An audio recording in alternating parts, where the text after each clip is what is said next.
Good morning, good evening, everyone. When I last left you with a video, a thought-provoking. It was a short. I hoped you watched it. It asked, what if Sung Jinwoo was a D&D character, something that you could build, something you could play to make you feel all those feelings that you felt when you watched episode 12, and now you're stuck waiting on season 2 to drop this winter. I finally did it, and it's great. All right, so let's get into it. Sung Jinwoo, but D&D.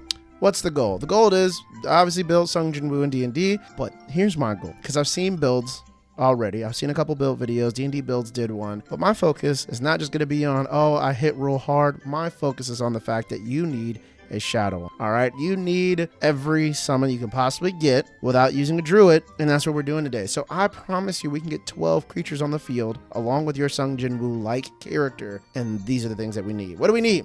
We need a race. We need a background, ability scores, class or classes, feats, and at least 2 magic items. So that frees you guys up for your last magic item slot. It's fine. It's whatever. Race. And why is it Variant Human? Variant Human gives us a feat at level 1. That's why we're taking it, because we need to find familiar feat. I'm cheating a little bit because that's your first summon. That's the first thing you're saying to rise to and get it out on the field. Also, you get a cantrip. I don't care which one you pick. Just pick. Background. Does not matter. We're only focused on summons here.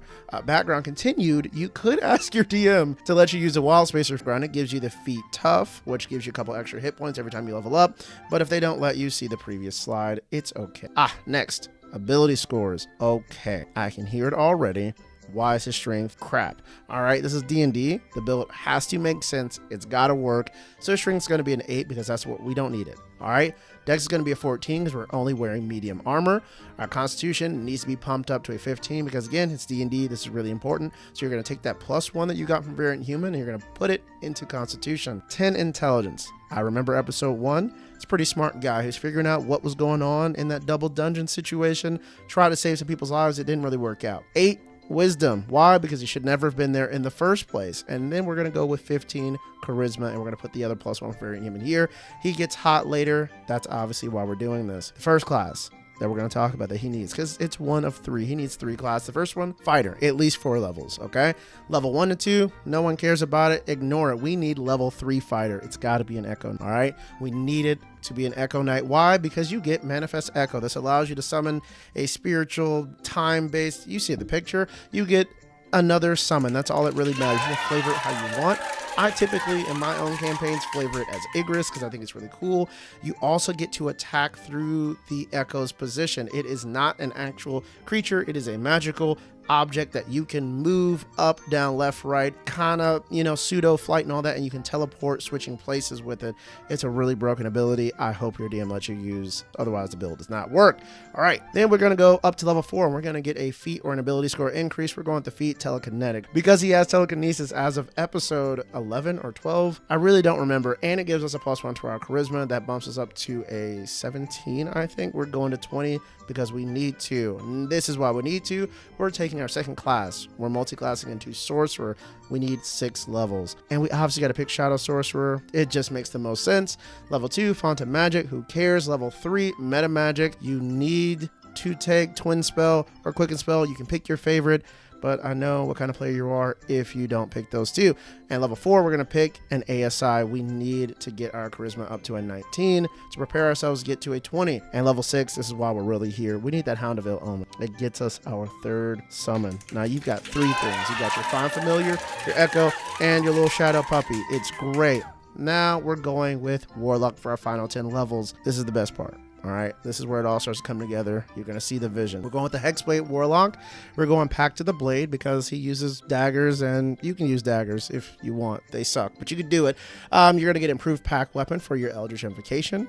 At level 4, you're going to take Shadow Touch because we're going to round out the charisma from 19 to a 20, and that is just really flavorful. I don't care what spells you pick for it. You're getting it because it has Shadow in the name. That's why we're taking it. Level 5, you're going to take Thirsting Blade as your next invocation, so you can attack twice with your really bad daggers. Next, level 6, we're here for that Accursed Spectre. When something dies near you or around you, whether you killed it or one of your other summons killed it, you get to bring it back as a new summon on the field. Now you're up to 4 things. You might not even have to fight for yourself at that point. All right, you can just stay in the back line, let your shadows do whatever they're going to do, and yeah, it's really cool. Going back to that Manifest Echo ability, at level 8, we're going to take 2 points and we're going to put those into our constitution, bringing our constitution up to an 18. That is a plus 4 modifier. We're going to need that because with our manifest echo, we can attack through our echo's position constitution modifier times per day. So now we're at 4 times that you can attack through your echo. It's like it's attacking for you. Flavor it how you want. Level 10, Armor of Hexes. Great ability, underrated. We're not going to talk about it. The rest of the invocation that you're going to need, you're going to need Undying Servitude. Why? Because that gives you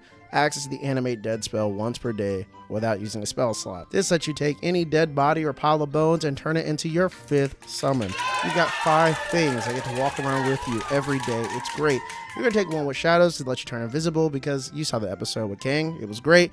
Eldritch Smite because it's D&D and you still got to hit really, really hard. Now we go to the spell. This is the important part. I need everyone to focus. Follow me. We're taking Animate Dead and we're casting it at 5th level because we got 5th level Warlock spell slots, right? That gets you 3 zombies or skeleton. That's your 6th, 7th, and 8th Arise zombie summon thing for your Shadow Army. It's great, right? Then you're going to cast one of these summon spells. All right, you can only pick one because they require your concentration. You are now at 9 creatures on the field. Now, personally, I'm going with Spirit of Death. It's new, it's shiny, and I think it's really, really good.